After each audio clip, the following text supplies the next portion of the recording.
بسم اللہ الرحمن الرحیم۔ السلام علیکم، میرا نام محمد ذیشان بشیر ہے۔ میں آپ کو اپنے ڈیجیٹل میڈیا پلیٹ فارم پر خوش آمدید کہتا ہوں۔ انا للہ و انا الیہ راجعون۔ آج اس ملک میں جمہوریت کا قتل ہوا ہے۔ آج اس ملک میں آئین اور قانون کا قتل ہوا ہے۔ آئین اور قانون کو پاؤں تلے رون دیا گیا۔ قانون کی اور آئین کی دھجیاں اڑا دی گئی ہیں اس ملک میں۔ جس طرح سے یہ فیصلہ دیا گیا ہے عدالت عظمیٰ کی جانب سے، یہ ثابت ہو گیا کہ ہمارے ملک میں ادارے یرغمال ہیں۔ یہ ثابت ہو گیا کہ ہمارے ملک میں عدلیہ بھی یرغمال ہے۔ آزاد یہاں پر کچھ نہیں ہے، کوئی آزاد نہیں ہے یہاں پر۔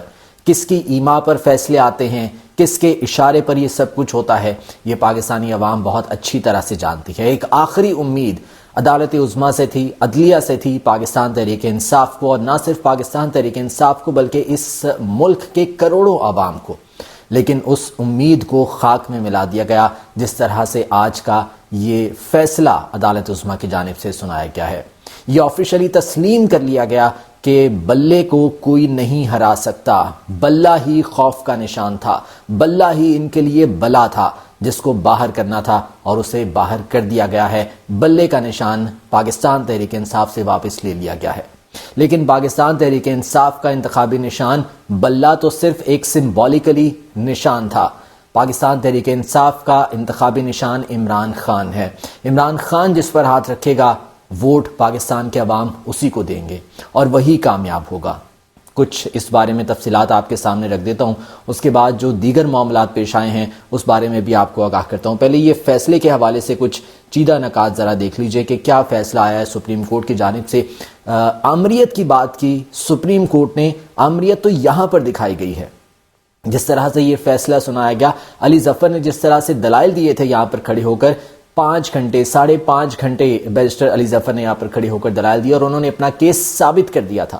یہ ثابت کر دیا تھا کہ پاکستان تحریک انصاف بلے کے نشان کی حقدار ہے۔ الیکشن کمیشن آف پاکستان نے ناجائز طور پر یہ بلے کا نشان پاکستان تحریک انصاف سے واپس لیا، لیکن جو اس وقت فیصلہ سنایا گیا آدھی رات کو سپریم کورٹ کی جانب سے، پہلی بات تو یہ کہ یہ فیصلہ محفوظ کیا گیا تقریباً کوئی 7 بجے 7:30 بجے کے آس پاس، اور کہا گیا کہ کچھ دیر میں فیصلہ سنا دیا جائے گا۔ پھر یہ اعلان کیا گیا کہ 9:30 بجے فیصلہ سنا دیا جائے گا۔ 9:30 کے بعد پھر انتظار کرتے کرتے کرتے یہ تقریباً 12 بجے کے لگ بھگ یہ کوئی فیصلہ آیا ہے۔ آدھی رات کو یہ فیصلہ آیا۔ 12 بجے عدالت وہ کھلی تھی جب عمران خان کو اقتدار سے الگ کیا گیا تھا، اور آج 12 بجے جو عدالت لگی اس نے اس ملک میں جمہوریت کا قتل کر دیا ہے، اور عدالت نے یہ جمہوریت کا قتل کیا ہے۔ سپریم کورٹ کے فیصلے کے چند چیدہ نکات جو ہے وہ میں آپ کے سامنے رکھتا ہوں۔ کہا گیا ہے کہ الیکشن کمیشن نے پی ٹی آئی کو انٹرا پارٹی انتخابات کرانے کا نوٹس 2021 میں دیا۔ الیکشن کمیشن نے پی ٹی آئی کو جون 2022 میں انتخابات کرانے کا وقت دیا۔ الیکشن کمیشن نے 20 دن میں انتخابات کرانے کا کہا۔ بصورت دیگر انتخابی نشان لینے کا بتایا گیا۔ پی ٹی آئی کی درخواست پر لاہور ہائی کورٹ 5 رکنی بینچ بنا جو زیر التوا ہے۔ پی ٹی آئی نے دوبارہ انتخابات کرا کے بھی لاہور ہائی کورٹ میں اپنی درخواست واپس نہیں لی۔ فیصلے میں کہا گیا ہے کہ پشاور ہائی کورٹ میں پی ٹی آئی نے درخواست دائر کرتے ہوئے نہیں بتایا کہ ایسی ہی درخواست لاہور ہائی کورٹ میں 5 رکنی بینچ کے سامنے زیر التوا ہے۔ ایک معاملہ ایک ہائی کورٹ میں زیر التوا ہو تو دوسری ہائی کورٹ میں چیلنج نہیں ہو سکتا۔ پی ٹی آئی نے الیکشن کمیشن پر امتیازی سلوک کا الزام لگایا۔ یہ اس فیصلے میں کہا گیا ہے۔ ڈسکریمنیشن کی بات جو ہے وہ حامد خان صاحب نے بھی عدالت میں کی۔ ڈسکریمنیشن کی بات جو ہے وہ بیرسٹر علی ظفر نے بھی عدالت میں کی۔ کیا یہ امتیازی سلوک نہیں تھا کہ اے این پی کو لالٹین کا انتخابی نشان مل گیا، انٹرا پارٹی انتخابات نہ کروانے کے باوجود 20,000 روپے جرمانہ کیا گیا اور اسے اس جماعت کو اس کا انتخابی نشان دے دیا گیا؟ لیکن پاکستان تحریک انصاف کے کیس میں بلے کا نشان ہی واپس لے لیا گیا کہ جی اس پارٹی نے انٹرا پارٹی انتخابات حالانکہ کروا دیے تھے، وہ انٹرا پارٹی انتخابات کروا دیے گئے تھے، بے ضابطگیوں کا ایشو تھا، وہ ایک الگ ڈیبیٹ ہے۔ یہ بیرسٹر علی ظفر صاحب نے بھی کہا کہ یہ ڈیبیٹیبل چیز ہے، اس پر الگ سے ڈیبیٹ ہو سکتی ہے کہ بے ضابطگیاں ہوئی ہیں، وہ انتخابات صحیح نہیں ہوئے لیکن انتخابات ہوئے ہیں، لیکن اس کے باوجود اس ڈسکریمنیشن کو نہیں مانا گیا۔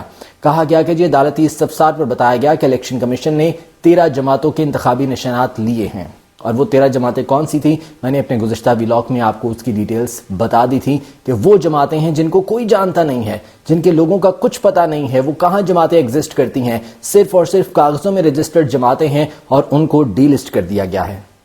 کیا نون لیگ کے انٹرا پارٹی الیکشن بالکل ٹھیک ہوتے ہیں؟ جون اور جولائی کے مہینے میں 2023 میں غالباً جون اور جولائی کے مہینے میں جب انٹرا پارٹی الیکشنز مسلم لیگ نون کے ہونے تھے، اس سے ایک روز پہلے ڈان نیوز یہ خبر لگا رہا ہے intra party elections of P M L N likely to be held tomorrow, یعنی کہ شاید انتخابات ہیں کل پی ایم ایل این کے، کچھ کنفرم نہیں تھا۔ اور یہاں پر پاکستان تحریک انصاف کو کہا جا رہا ہے کہ جی کس وینیو پر ہوئے ہیں، کیا کوئی شیڈیول جاری نہیں کیا گیا تھا؟ بھئی پاکستان تحریک انصاف کے ساتھ جو حالات ہیں وہ دیکھیں تو صحیح، کس طرح سے ان کے لوگوں کو اٹھایا جا رہا ہے، کس طرح سے ان کے لوگوں کو غائب کیا جا رہا ہے۔ سیکیورٹی کی وجہ سے پاکستان تحریک انصاف اگر کسی سیکیور جگہ پر اپنے انتخابات کرواتی ہے تو اس پر بھی سوالیہ نشان اٹھا دیا گیا۔ اور چیف جسٹس صاحب نے قاضی فائز عیسیٰ صاحب نے، محترم قاضی فائز عیسیٰ صاحب نے، جنہوں نے اتنا جو ہے وہ تاریخی فیصلہ دیا ہے، میں یہ کہوں گا کہ یہ فیصلہ تاریخ کے کوڑے دان میں جائے گا، یہ تاریخ کے کوڑے دان میں پھینکا جائے گا یہ فیصلہ۔ انہوں نے یہ کہا کہ جی پشاور کا کہا گیا تھا کہ انٹرا پارٹی انتخابات ہونے ہیں، لیکن اس کے بعد چمکنی میں کروا دیے گئے، یہ اس فیصلے میں جو ہے وہ بات کی گئی ہے۔ پھر کہتے ہیں کہ جی الیکشن کمیشن نے کہا کہ پی ٹی آئی نے انتخابات نہیں کرائے، پی ٹی آئی کے 14 اراکین کی درخواست یہ کہہ کر ہائی کورٹ نے مسترد کر دی کہ وہ ممبران ہی نہیں ہیں۔ یہ 14 لوگ وہ تھے کہ جن کے بارے میں پتہ ہی نہیں تھا کہ یہ پاکستان تحریک انصاف میں ہیں بھی یا نہیں، اور پاکستان تحریک انصاف نے ان سے لا تعلقی کیا تھا۔ پاکستان تحریک انصاف نے کہا تھا کہ یہ ہمارے ممبران نہیں ہیں۔ اکبر ایس بابر کے حوالے سے رؤوف حسن صاحب جو کہ پاکستان تحریک انصاف کے ترجمان ہیں، ان کی جانب سے بتایا گیا کہ ستمبر 2011 کا ڈاکومنٹ موجود ہے جس میں اکبر ایس بابر کو پارٹی سے فارغ کر دیا گیا تھا، لیکن اس کے باوجود الیکشن کمیشن کے موقف کو صحیح تسلیم کیا گیا۔ میں ایک بار پھر سے دہراؤں گا کہ ادارے آزاد نہیں ہیں، ادارے یرغمال ہیں پاکستان میں، اور یہ جو عدلیہ جس کے بارے میں یہ کہا جاتا تھا کہ ممکنہ طور پر شاید ایک امید تھی کہ یہاں سے کچھ فیصلہ آ سکتا ہے، جو کہ یہ تصور کیا جائے گا کہ ہماری عدلیہ نے آزادانہ طور پر یہ فیصلہ دیا ہے، لیکن عدلیہ نے بھی یہ ثابت کر دیا کہ وہ بھی یرغمال ہے۔ یہ صورتحال رہی جو فیصلہ دیا گیا ہے پاکستان تحریک انصاف کے اگینسٹ۔ اچھا، اس کے بعد بلے باز کے حوالے سے بہت بازگشت جو ہے وہ اس سے پہلے سنائی دی۔ جو بلے باز کا انتخابی نشان ہے یہ پی ٹی آئی نظریاتی کا تھا۔ پی ٹی آئی نظریاتی کے ساتھ جو معاملہ ہوا وہ میں آگے چل کے آپ کو بتاتا ہوں۔ بالکل ان ایکسپیکٹڈ تھا یہ الیکشن کمیشن کے لیے بہت ان ایکسپیکٹڈ تھا، یہ پی ٹی آئی کے مخالفین کے لیے بہت ان ایکسپیکٹڈ تھا، جو پلان بی پاکستان تحریک انصاف سامنے لے کر آئی تھی، اور یہ کہا گیا کہ جی بلے باز کے انتخابی نشان پر ٹکٹس جو ہے وہ جمع کروائیں۔ 5 بجے تک کا وقت تھا ٹکٹس جمع کروانے کا الیکشن کمیشن میں، آر او آفس میں، اور 4 بجے یہ ہدایات جاری ہوتی ہیں کہ جی بلے باز کے انتخابی نشان پر جو ٹکٹس ہیں وہ آپ جمع کروائیں آر او آفس میں۔ انتہائی یہ سرپرائزنگلی ایک موو کیا گیا پاکستان تحریک انصاف کی جانب سے، اور اس کے بارے میں بالکل بھی ایکسپیکٹ نہیں کیا جا رہا تھا، نہ تو الیکشن کمیشن ایکسپیکٹ کر رہا تھا، نہ دیگر ادارے ایکسپیکٹ کر رہے تھے۔ تو پہلے کیا ہوتا ہے کہ جی جب ٹکٹ جمع کروانے کے لیے جاتے ہیں پاکستان تحریک انصاف کے کینڈیڈیٹس، تو وہاں پر ان سے ٹکٹس چھیننے کی کوشش کی جاتی ہے۔ وہاں پر آلریڈی جو موجود لوگ تھے وہ ان سے ٹکٹس چھیننے کی کوشش کرتے ہیں، اور اس کے فوری بعد جب اس سے بات نہیں بنی تو اس کے فوری بعد الیکشن کمیشن کا 5 رکنی بینچ بیٹھتا ہے سکندر سلطان راجہ کی زیر صدارت۔ یہ 5 رکنی بینچ یہ فیصلہ کرتا ہے کہ جی ایک پارٹی کا جو ممبر ہے وہ دوسری پارٹی کا ممبر نہیں ہو سکتا، لہٰذا پی ٹی آئی کے جو کینڈیڈیٹس ہیں انہوں نے ایفیڈیوٹ جمع کروایا تھا اپنے نامینیشن پیپرز کے ساتھ کہ وہ پی ٹی آئی کے ساتھ اپنی وابستگی رکھتے ہیں، تو وہ پی ٹی آئی نظریاتی کی ٹکٹ جمع نہیں کروا سکتے۔ یہاں پر بھی جانبداری کا مظاہرہ کیا گیا۔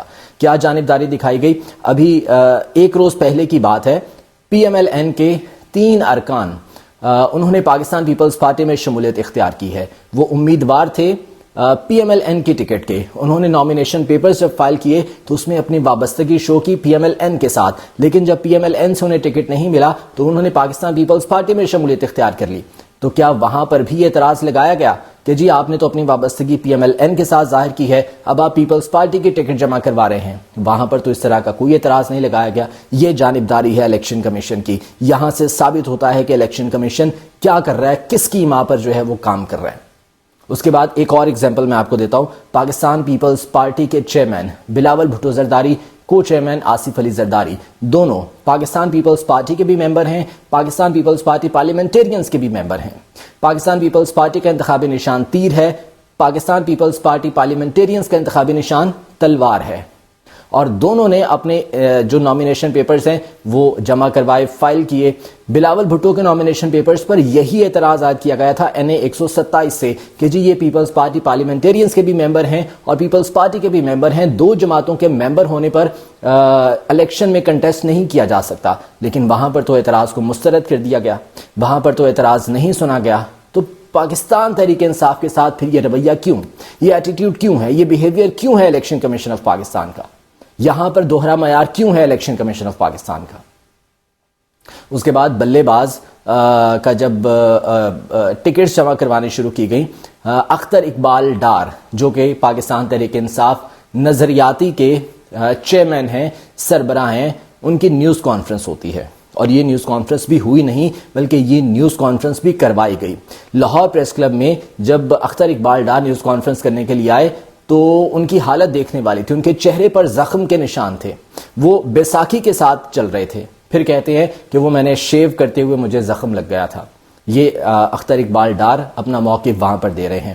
اچھا، ایک اور چیز انتہائی نوٹیبل چیز ہے کہ 4 بجے یہ ہدایات جاری ہوتی ہیں پاکستان تحریک انصاف کی جانب سے کہ جن لوگوں کے پاس، جن کینڈیڈیٹس کے پاس PTI نظریاتی کے ٹکٹس ہیں وہ اپنے ٹکٹس جو ہے وہ RO آفس میں جا کے جمع کروائیں 4 بجے۔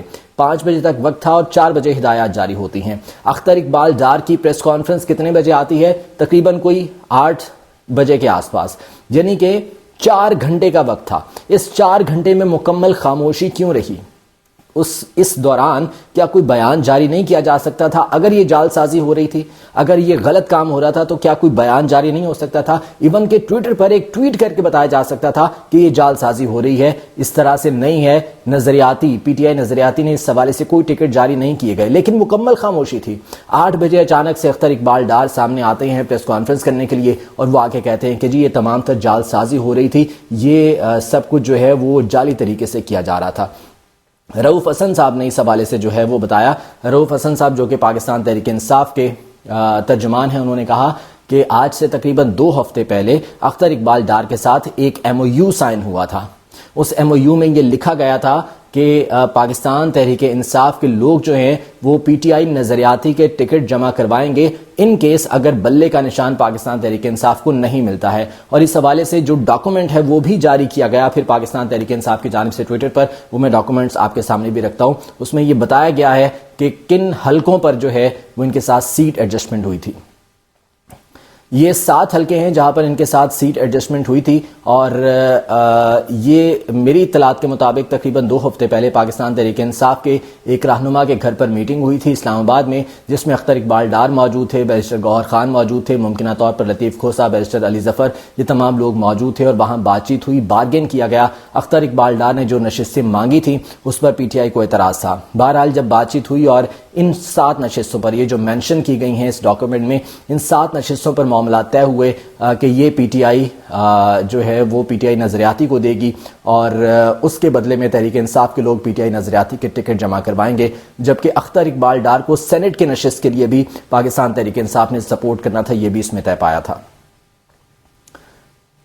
اچھا، اب اس کے بعد جو ٹکٹس دیے گئے اور جمع کروائے جا رہے تھے پاکستان تحریک انصاف کے کینڈیڈیٹس کی جانب سے، اس پر اختر اقبال ڈار کے دستخط باقاعدہ طور پر موجود تھے۔ رؤوف حسن صاحب نے اور گوہر خان صاحب نے بھی، بیرسٹر گوہر خان نے بھی اس کی بالکل تصدیق کی ہے کہ لاسٹ مومنٹ پر جو ہے یہ پریس کانفرنس کروائی گئی اور یہ ثابت کرنے کی کوشش کی گئی کہ پاکستان تحریک انصاف نے جعل سازی کی ہے۔ یہ پریس کانفرنس کروائی گئی ہے، یہ پریس کانفرنس ہوئی نہیں ہے، یہ اسی طریقے سے کروائی گئی ہے جس طرح سے پاکستان تحریک انصاف کے پہلے لوگوں سے پریس کانفرنس کروائی گئی تھی۔ اسی پریشرائز طریقے سے، اسی طرح سے پریشر کر کے یہ پریس کانفرنس جو ہے وہ کروائی گئی ہے۔ اتنی پریس کانفرنسز کروانے کی کیا ضرورت ہے؟ صرف ایک پریس کانفرنس کر دیں کہ جی ہم PTI کا مقابلہ نہیں کر سکتے، ایک پریس کانفرنس کر دیں کہ ہم عمران خان کا مقابلہ نہیں کر سکتے، پورا پاکستان آنکھیں بند کر کے اس پر یقین کر لے گا۔ اتنی محنت کرنے کی کیا ضرورت ہے؟ ایک بندے سے پریس کانفرنس کروا رہے ہیں اور پاکستان تحریک انصاف کے اگینسٹ وہ کروائی جا رہی ہے۔ تو اس سے یہ ثابت ہو گیا کہ پاکستان تحریک انصاف ہی ان کے لیے سب سے بڑا خطرہ ہے، اور آج بھی یہ پریس کانفرنسز کروانے کا جو معاملہ ہے وہ جاری ہے۔ یہ پریس کانفرنسز آج بھی کروائی جا رہی ہیں، آنے والے دنوں میں مزید پریس کانفرنسز بھی ہو سکتی ہیں۔ بہرحال یہ فیصلہ آنے کے بعد جو ہے وہ اب بیرسٹر گوہر خان انہوں نے یہ اعلان کیا ہے کہ ہم اپیل میں جائیں گے. مین وائل جو پاکستان تحریک انصاف کے کینڈیڈیٹس ہیں وہ آزاد حیثیت میں انتخابات کنٹیسٹ کریں گے اور سب کا جو ہے وہ الگ سے ایک انتخابی نشان ہوگا. لیکن جیسا کہ میں نے پہلے کہا کہ پاکستان تحریک انصاف کا انتخابی نشان اب بلہ نہیں ہے. پاکستان تحریک انصاف کا انتخابی نشان عمران خان ہے. عمران خان جس کینڈیڈیٹ کو کہیں گے اس کو پاکستان کے عوام ووٹ دیں گے. عمران خان کی میں بتاؤں سب سے بڑی خوش قسمتی کیا ہے؟ عمران خان کی خوش قسمتی یہ ہے کہ انہیں جو دشمن ملے ہیں وہ اتنے بونے ہیں، وہ اتنے چھوٹے ہیں ان کے سامنے کہ عمران خان آٹومیٹکلی بہت بڑے بن گئے ہیں. عمران خان کو بڑا لیڈر جو ہے وہ پاکستان کی عوام نے تو شاید بنایا ہی تھا، لیکن ان کے مخالفین نے بہت بڑا لیڈر بنا دیا ہے. جسٹس قاضی فائز عیسیٰ نے تو ثابت کر دیا، انہوں نے ثابت کر دیا کہ ان کے جو چیف جسٹس بننے کا جو دور تھا وہ ختم ہو گیا. آج کے بعد یہ دور ختم ہو گیا. آج کے بعد انہیں تاریخ جن الفاظ میں یاد رکھے گی وہ الفاظ شاید میں یہاں پر نہیں بتا پاؤں گا. آج کے ولاگ سے مجھے اجازت دیجیے. اللہ نے کے بعد